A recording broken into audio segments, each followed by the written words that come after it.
ভ্রমণপ্রিয় বাঙালির আবেগের আর এক নাম হচ্ছে দীঘা। গরমের এই ব্যস্ততম জীবন থেকে দুদিনের ছুটি নিয়ে পরিবারকে নিয়ে চলে যাচ্ছি দীঘা। কিভাবে যাচ্ছি, কত টাকা ভাড়া পড়লো, কতটা সময় লাগছে, সবটাই তোমাদেরকে জানাবো এই ভিডিওর মাধ্যমে। হ্যালো এভরিওয়ান, কেমন আছো তোমরা? আশা করি তোমরা সকলেই ভালো আছো। তোমাদেরকে ভালো রাখতে নিয়ে চলে আসলাম আবারও একটা দারুণ ভিডিও। এই মুহূর্তে আমি রয়েছি হাওড়াতে। আজকে ট্রেন অনেকটাই পরিমাণে লেট রয়েছে, মানে সকালবেলা ছেড়েছে প্রায় 10টার কাছাকাছি। এখন মানে ট্রেনটা ফিরে আসছে, মানে যেটা তাম্রলিপ্ত হয়ে যায় সেটাই আবার ফিরে আসছে দীঘা থেকে, তারপরে কান্ডারি হয়ে সেই ট্রেনটাই আমাদেরকে নিয়ে যাবে। 5টা 45-এ বা 6টার সময় ট্রেন রয়েছে। কখন ট্রেন ছাড়ছে সবটাই তোমাদের সাথে এই ভিডিওর মাধ্যমে শেয়ার করব। প্রথমবার দীঘা যাচ্ছি, প্রচণ্ড পরিমাণে এক্সাইটেড। সবটাই তোমাদের সাথে শেয়ার করছি। আজকে আমি একা নই, আমার সাথে আমার পুরো ফ্যামিলি রয়েছে, আমার ভাইও বোনও রয়েছে। তো চলো সবটাই তোমাদের সাথে শেয়ার করব। ঘড়িতে এখন 4:10 বাকি। আমি তোমাদেরকে বললাম আমি একা নই, আমার ফুল ফ্যামিলি এসছে। আমি এসছি নতুন কমপ্লেক্সে। আর দেখো, এই রয়েছে প্রবেশ করার জন্য মেন গেট। এখানে যেমন বোর্ড দেওয়া রয়েছে, যখন ট্রেন আসবে তোমাদের তো সাথে আমি শেয়ার করব। আমরা আপাতত এই জায়গাটার মধ্যে বসে রয়েছি। আমরা তো অনেকক্ষণ আগেই এসেছি, আর এখানে আমরা দেখছি যে ট্রেন আমাদের কখন দেয়।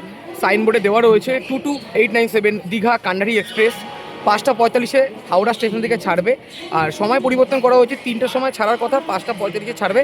দেখা যাক ট্রেন কখন আসে। তাম্রলিপ্ত যে ট্রেন রয়েছে সেই ট্রেনটা আসছে, এখন মেছেদায় রয়েছে, দেখি কখন আসে। যেহেতু সকালের ট্রেন আজকে লেটে সেরেছে, তাই আমাদের যে ট্রেন রয়েছে মানে হাওড়া থেকে দীঘা যাবে, আবার দীঘা থেকে হাওড়ায় আসবে, সেই ট্রেনটাই কান্ডারি হয়ে যাবে।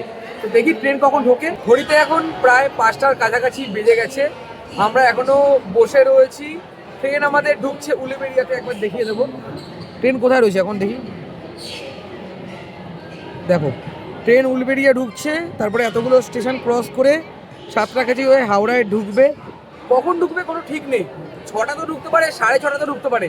যখন ঢুকবে তার আধ ঘন্টা থেকে পৌনে 1 ঘন্টা পরেই ট্রেনটা ছাড়বে। দেখি কখন ছাড়ে। ঘড়িতে এখন 6টা 10-এর কাছাকাছি। আমি রয়েছি 19 নাম্বার প্ল্যাটফর্মে। আর এখানে যদি তোমাদেরকে দেখাই, Digha to Tamralipta express train 6টা 15-তে ঢুকছে 19 নাম্বার প্ল্যাটফর্মে। এখনও পর্যন্ত ঢোকেনি। দেখি ট্রেন কখন ঢোকে, তারপর তোমাদেরকে দেখাচ্ছি। মানে ট্রেন ঢুকবে, মানুষজন নামবে, তারপরে আমরা উঠবো। ফাইনালি আমাদের দীঘা তাম্রলিপ্ত ট্রেন ঢুকছে। এখন 6:30টার কাছাকাছি সময় হয়ে গেছে। সকালের তাম্রলিপ্ত, দুপুরের কান্ডারি, দুপুর গনিয়ে সন্ধে হয়ে গেছে প্রায়। তোমাদের আরও একবার দেখিয়ে দিই, সকালের তাম্রলিপ্ত, দুপুরের কান্ডারি। 12,857 আপ আর ডাউনের 12,858। আর কান্ডারি এক্সপ্রেস যেটা তোমরা দেখতে পাচ্ছ 22,897 আপ আর ডাউনে 22,898। এই যেমন রয়েছে জেনারেল কোচ, মাঝামাঝি বরাবর রয়েছে প্যান্ট্রিকার, তার পিছনে আমাদের, এবং তার পিছনে রয়েছে এসি। আমাদের বাঙালিদের কাছে দীঘা কিন্তু আবেগের একটা জায়গা। আর আমি সর্বপ্রথম আজকে মানে জীবনের প্রথমবার যাচ্ছি দীঘাতে। কেমন এক্সপিরিয়েন্স হচ্ছে সবটাই তোমাদেরকে জানাবো। দেখো সামনের দিকে যেমন জেনারেল কোচ রয়েছে, এই রয়েছে এসি। আর এসির ভাড়া কিন্তু 380 করে। আমরা যেমন সেকেন্ড ক্লাসের ভাড়া 105 টাকা করে। এই রয়েছে প্যান্ট্রিকার কোচ, মানে আন্ডার 200 কিলোমিটারের মধ্যে তোমরা ক্যাটারিংয়ের যে ব্যবস্থা, মানে কেউ যদি খাবার না আনো তোমরা খাবার কিনেও কিন্তু খেতে পারো ওখান থেকে। ঘড়িতে এখন প্রায় 6:45-টার কাছাকাছি। আর আমরা এতক্ষণ ধরে আমাদের সিট নির্বাচন করছিলাম। এখানে রয়েছে আমাদের সিট। ট্রেন ছাড়ুক তোমাদের সমস্ত ইনফরমেশান আমি শেয়ার করছি। আর আমাদের এই জার্নিতে থাকবে 6টা হল্ট, মানে তোমরা বুঝতে পারছো। এরপরে আসবে সাঁতরাগাছি। তো চলো ট্রেন ছাড়ুক, তারপর তোমাদের সাথে আমার কথা হচ্ছে। যেটা তোমাদেরকে বললাম, এই রয়েছে আমাদের কোচ, মানে আমরা এখানে বসবো। আর যদি তোমাদেরকে দেখাই, এতক্ষণ ধরে সিট নির্বাচন করা হচ্ছিল। আর তোমরা আশা করি দেখতেই পাচ্ছ এখানে আমার ফ্যামিলি পুরো বসে গেছে। এই পাশটা দিয়ে যদি তোমাদেরকে একবার দেখাই, দেখো বেশ দারুণ লাগছে। ট্রেনটা কিন্তু পুরো ঘুরে রয়েছে, সামনে রয়েছে D1। আর যদি তোমাদেরকে দেখাই, এখানে মানুষজন বসে গেছে। আর এখানে দেখি জল পড়ছে কিনা। হ্যাঁ, জলে আবার ঠিক আছে। আর এই রয়েছে আয়না, আর আমি ব্লগ বানাচ্ছি, তোমাদেরকে দেখাচ্ছি। দেখো সিটে আমরা বসে গেছি। এই পাশে মা, মাসি এবং ভাই রয়েছে। এই পাশে জিৎ রয়েছে, মৌ রয়েছে, এখানে বাবা, মেসো, আর এখানে আমি রয়েছি। দেখি ট্রেন কখন ছাড়ে, অপেক্ষা করছি ট্রেন ছাড়ার জন্য। এইমাত্র বসে বললাম ট্রেনটা কখন ছাড়বে, ট্রেন ছেড়ে দিল সঙ্গে সঙ্গে। আর যদি ঘড়ির টাইমটা তোমাদেরকে একবার দেখাই, প্রায় 7টা 15-র কাছাকাছি, 4 ঘন্টা থেকে 4.5 ঘন্টার কাছাকাছি লেট রয়েছে। হাওড়া স্টেশন ছেড়ে আমাদের ট্রেন চললো তার পরবর্তী স্টেশন, আর এর পরবর্তী স্টেশন রয়েছে সাঁতরাগাছি জংশন।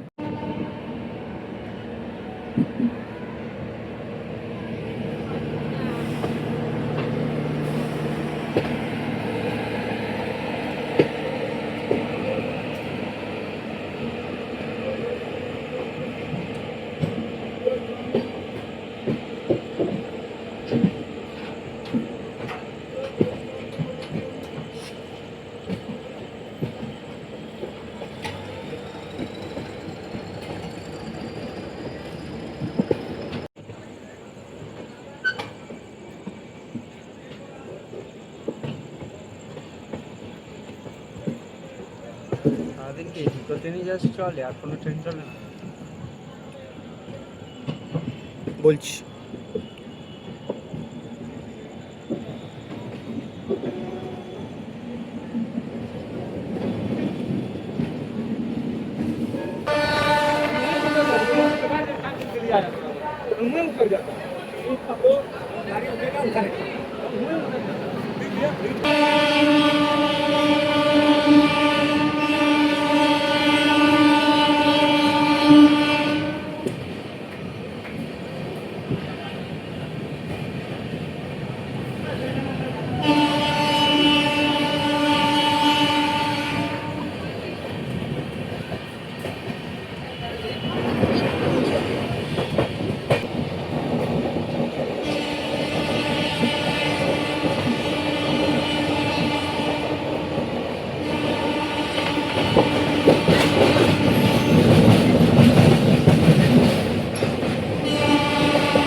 নম্বর প্ল্যাটফর্মে আসছে।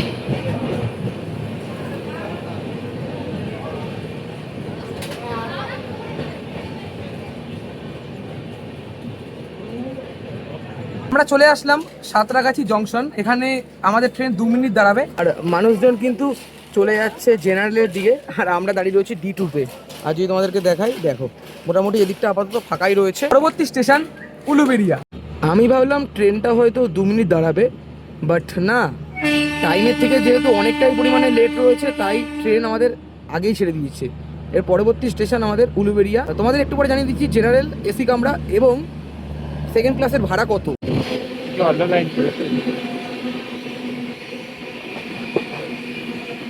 হাওড়া আমতা নাই। আমতার লাইন না,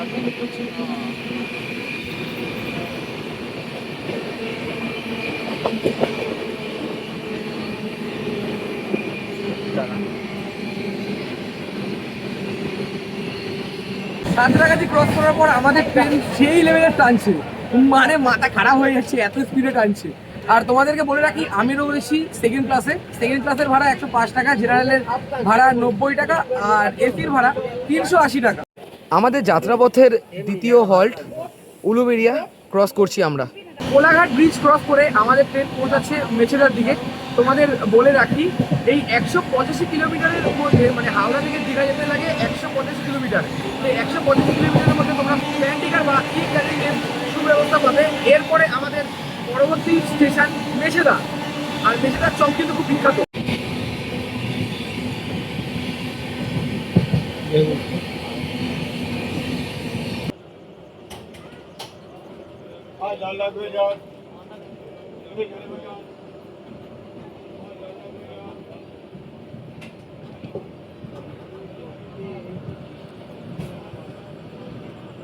ঘুরছে।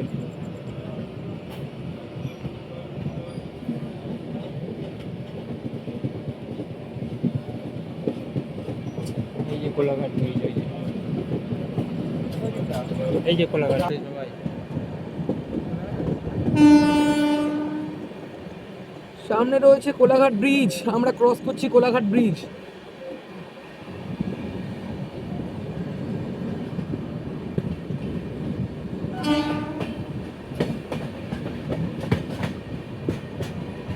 আর নিচে রয়েছে রূপনারায়ণ নদী। ভালোই লাগে এই জায়গাটা, অন্ধকারের জন্য সেরকম দেখাতে পারছি না। এই যে কোলাঘাট ব্রিজ আমরা ক্রস করছি, আর নিচে রূপনারায়ণ নদী।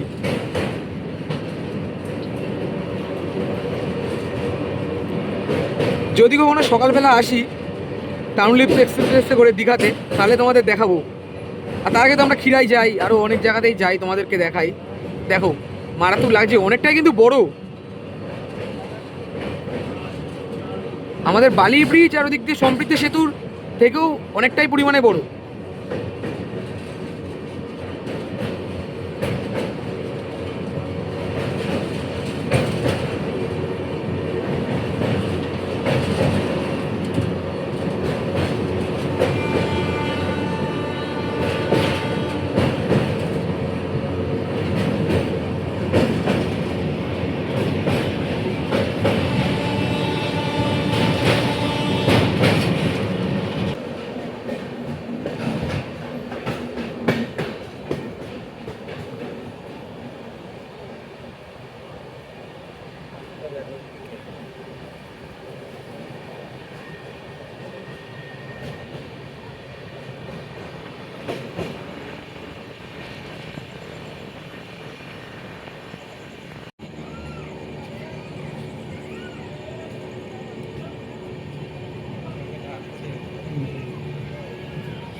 আমাদের ট্রেন তার 3য় নম্বর স্টেশন বা 3য় নম্বর হল্ট মেছেদাতে আমরা চলে আসলাম।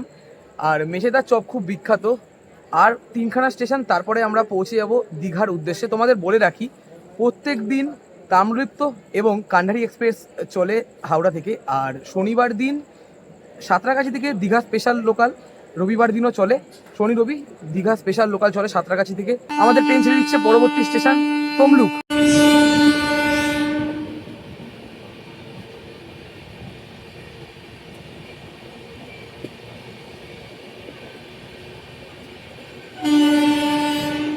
আমরা ছিলাম D2-তে, D1 ক্রস করে এই রয়েছে জেনারেল বগি।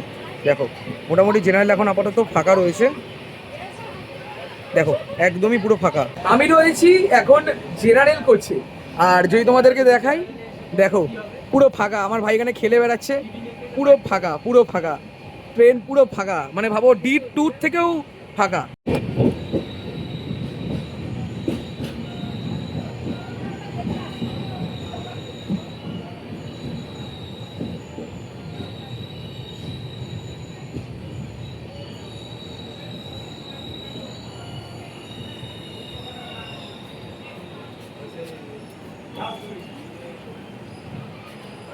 চলে আসলাম তমলুক স্টেশন। তমলুকের আগের নাম ছিল তাম্রলিপ্ত। আর এখানে এরা কিন্তু বসে রয়েছে।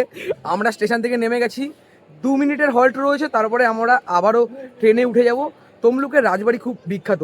তো চলো, এর পরবর্তী স্টেশন হলো কাথি। 2 মিনিটের হল্ট তোমাদের বললাম। দেখো নামতে নামতেই ট্রেন কিন্তু আমাদের ছেড়ে দিল। পরবর্তী স্টেশন কাথি। চলো তোমাদের সাথে কাথিতে কথা হচ্ছে।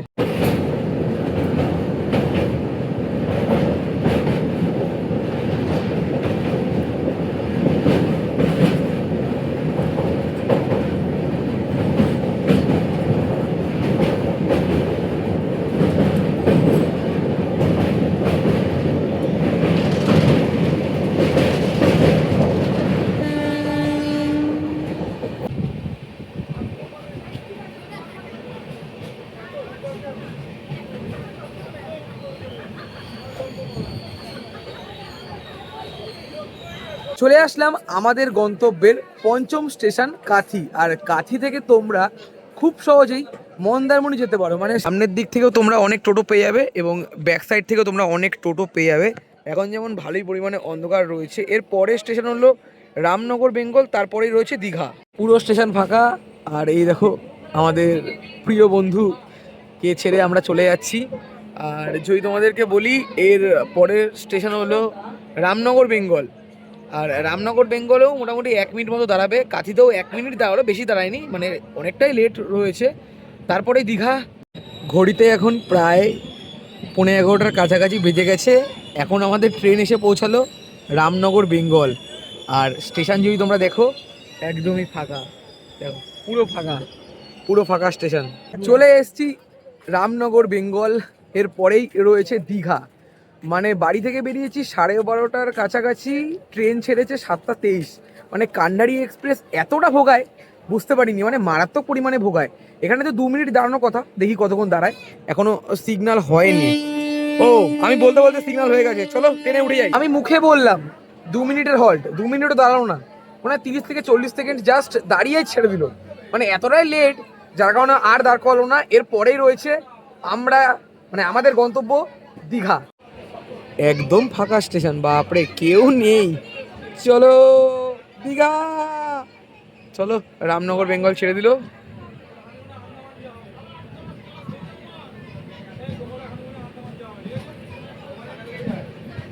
রামনগর বেঙ্গল ছেড়ে আমাদের ট্রেন অন্তিম স্টেশন দীঘাতে ঢুকছে। আর যদি তোমাদেরকে দেখাই, হয়তো ভালো করে দেখাতে পারবো না, আগামীকাল সকালে তোমাদেরকে দেখানোর চেষ্টা করব। সামনে রয়েছে দীঘার জগন্নাথ মন্দির, দাঁড়াও তোমাদের দেখাচ্ছি।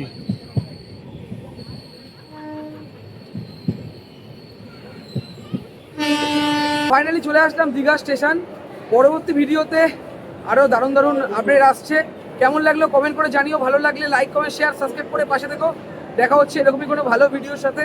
আমি ট্রেন জার্নি ব্লগ সেরকমভাবে করি না, তাও তোমাদের জন্য করলাম। চলো টাটা।